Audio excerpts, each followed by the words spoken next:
అందరికీ నమస్కారం. ఈరోజు ఒంగోలు నగర కార్పొరేషన్ కౌన్సిల్ సమావేశం జరిగింది. ఈ సమావేశానికి ముఖ్య అతిథులుగా ఎమ్మెల్యేలు దామచర్ల జనార్దన్, బిఎన్ విజయ్ కుమార్ హాజరయ్యారు. అదేవిధంగా వైసీపీ, జనసేన, టీడీపీ కార్పొరేటర్లు కూడా హాజరవటం జరిగింది.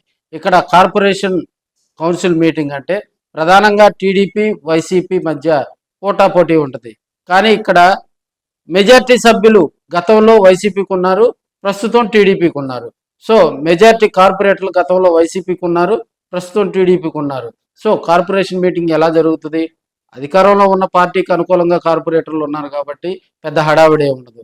అయితే ఇక్కడ కార్పొరేషన్ మీటింగ్ అంటేనే ప్రధానంగా కూడా తెలుగుదేశం పార్టీ కార్పొరేటర్ తిప్పరమల్లి రవితేజ, అదేవిధంగా వైసీపీ కార్పొరేటర్ ఇమ్రాన్ ఖాన్, వీరిద్దరి మధ్య జరిగేటువంటి సంభాషణ, వీరిద్దరి మధ్య వారు ఒకరి మీద ఒకరు సవాళ్లు విసురుకోవటమే ప్రధానంగా కార్పొరేషన్ మీటింగ్ అంటే వారిద్దరి మీదే కూడా. ఎందుకంటే వీరిద్దరు కుర్ర కార్పొరేటర్లు, యంగ్ కార్పొరేటర్లుగా వీరిద్దరిని కూడా చెప్పుకుంటూ ఉంటారు. చిన్న వయసులోనే రాజకీయాల్లోకి వచ్చి అటు ఇమ్రాన్ వైసీపీలో, అదేవిధంగా రవితేజ టీడీపీలో ఒకరి మీద ఒకరు విమర్శలు ఏ స్థాయిలో చేసుకున్నారో ఒకసారి మీరే చూడండి. రద్దు చేశామని చెప్పి చెప్పడం జరిగింది అధ్యక్ష. ఇప్పుడు కొంతమంది ఇతర జిల్లాల నుంచి ఇక్కడ శానిటేషన్ ఆటోల ద్వారానో లేకపోతే ట్రాలీల ద్వారానో తీసుకుని వెళ్తున్నారు అధ్యక్ష. దానికి 100 రూపాయలు వాడు ఒక ఇంటికి వసూలు చేస్తామని చెప్పి చెప్పడం జరిగింది అధ్యక్ష.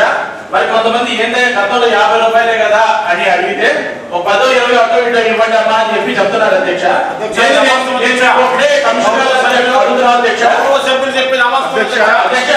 ఎవరినైనా సరే తీసేసిన తర్వాత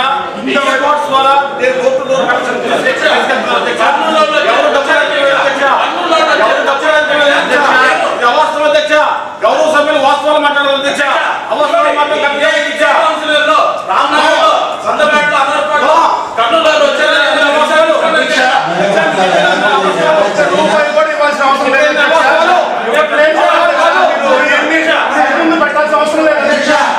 నేను ఒక మాట మా మాట వినండి. మేము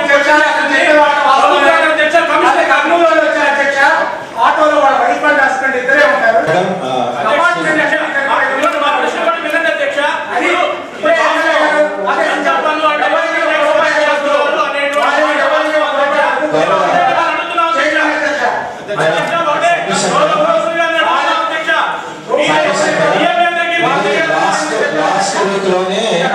చాలా క్లియర్ గా శానిటేషన్ వాళ్ళకి చెప్పారు. ఎక్కడైనా వస్తువులు కలిగితే చాలా సీరియస్ ఉంటుంది, వాళ్ళపైన కేసులు కూడా పెడతామని చెప్పాను.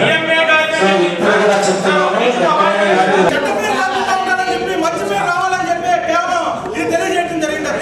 ప్రతిదానికి గౌరవ సభ్యులు అసత్యాలు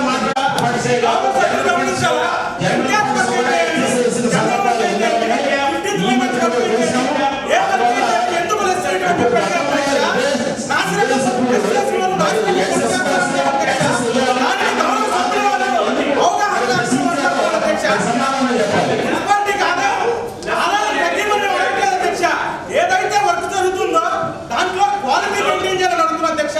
నాసిరకం పనులు నివారించాలని అడుగుతున్నాం అధ్యక్ష. దానిపై అధికారులు తను పర్యవేక్షణ చేయాలని అడుగుతున్నాం అధ్యక్ష. గౌరవ సభ్యులు అవగాహన లేకుండా మాట్లాడుతూ చాలా దారుణం అధ్యక్ష.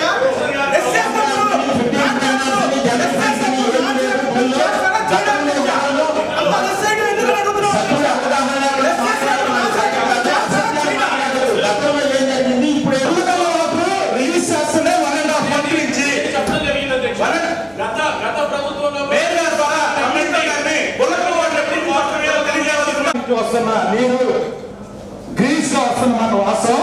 గోదాం నుంచి వచ్చే నీరు 1.5 నెలల నుంచి మాత్రం వస్తుంది. దానికి తగిన చర్యలు చేస్తామని చెప్పి కూడా గౌరవ కమిషనర్ గారు కానీ ఎంఈ గారు కానీ చెప్తున్నారు.